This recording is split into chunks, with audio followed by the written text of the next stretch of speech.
अस्सलाम वालेकुम रहमतुल्लाह। वर्ल्ड चेंज रिसर्च के साथ आपके सामने हाज़िर है। बड़े टाइम के बाद सबसे एक जो इंपॉर्टेंट और ख़ास किस्म का जो इश्यू चल रहा है, वो सबको पता है, लेकिन सब उससे जी चुराते हैं, आँखें चुराते हैं, बात नहीं करते हैं। बात जो कर रहे हैं, वो सिर्फ़ अपना फ़र्ज़ अदा करने के लिए कर रहे हैं, जो कि अच्छी बात है। लेकिन जिन लोगों का फ़र्ज़ हकीकी तौर पे बनता है, वो नहीं करते। तो मैं बात कर रहा हूँ फ़लस्तीन पे होने वाले ज़ुल्म की और गज़ा पे होने वाले ज़ुल्म की। उन बच्चों की दास्तान जो बयान ही नहीं की जा सकती। कर्ब व बला के बाद कर्ब व बला के बाद अगर सबसे ज़्यादा ज़ुल्म इस वक़्त हो रहा है, जिसको जिनोसाइड कहते हैं मुसलमानों का, तो वो गज़ा में हो रहा है। लेकिन उस पे बात नहीं की जाती। अब अलमिया देखिए क्या है, बात जो करने का मकसद है कि हम जो है अपना जितना फ़र्ज़ होता है, वो भी अदा नहीं करते। हम कोशिश करते हैं कि जनाब बस जिसे कहते हैं ना कि आँखें बंद कर लें, जी चुरा लें, बस अफ़सोस कर लें और दुआ तक महदूद रहते हैं। हमारी रसाई भी यहीं तक है। लेकिन जिनकी रसाई है, वो आगे तक वो उस वहाँ तक नहीं जाती। क्यों नहीं जाते? मैं इसकी आपको छोटी-सी मिसाल दे देता हूँ। मेरे एक जानने वाले हैं, तो मैंने उनसे ये कहा बातचीत हुई, तो मैंने उनसे कहा कि जी आप अपने उस पे प्लेटफ़ॉर्म से जो है वो अगर फ़लस्तीन और गज़ा के हक़ में अगर बैतुल मक़दस जो है या कुद्स जो है उसके हक़ में अगर आप पोस्ट लगा लें, तो आप क्या समझते हैं कि ये बेहतर नहीं होगा? तो देखिएगा कि उन्होंने कहा कि अगर मैं ये लगा लेता हूँ, तो हो सकता है कि मेरी जो प्रोफ़ाइल है उसको देखा जाए, तो मुझे बाहर का वीज़ा नहीं मिलेगा, मुझे वीज़े में हर्डल हो सकती है। और एक और हमारे जानने वाले हैं, उनसे बात हुई तो अंदाज़ा करें, उन्होंने कहा हमारे एक बहुत मतलब बॉस ही लगते थे, अब नहीं है। तो उन्होंने अपनी जो मज़हब था, अपना जो दीन था, रिलीजियस था, उसको भी आइडेंटिटी को भी चेंज किया, इस वजह से कि हमें बाहर का वीज़ा मिले। यानी इसका मतलब ये है कि ईमान बेचने में सबसे पहला जो हाथ होता है ना, वो इस तरह के निफ़ाक़ जो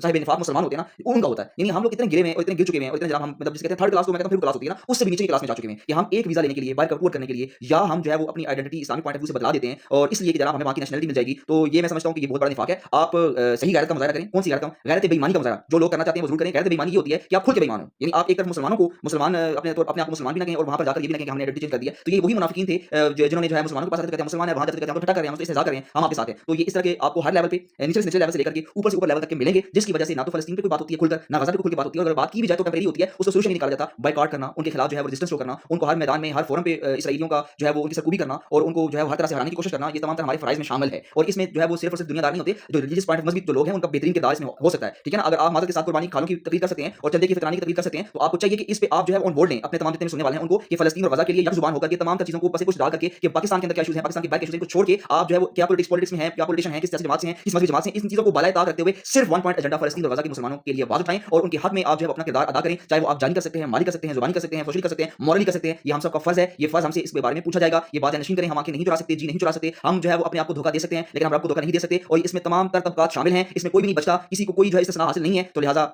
हमारा एक ही पॉइंट ऑफ व्यू है, फ़लस्तीन मुसलमानों का है, अल-कुद्स मुसलमानों का है, फ़तह मुसलमानों ने किया है। उसमें किसी किस्म का दंगा फ़साद जितना भी हो रहा है, ये ज़ुल्म है अज़ीम है। इसराइली और अमेरिकन और तमाम तागूती कुव्वतें जितनी भी हैं, वो क्लियर कट दहशतगर्द हैं। उनका लेबल उतर चुका है। वो अंदर से क्लियर कट मुसलमानों के दुश्मन हैं। बाहर से उन्होंने लेबल लगाया था ह्यूमैनिटी का। सब ड्रामेबाज़ी है। इंसानियत सबसे बड़ा मज़हब नहीं है, बल्कि दीन इस्लाम मज़हब इस्लाम के अंदर इंसानियत है। That's it. अस्सलाम वालेकुम व रहमतुल्लाह।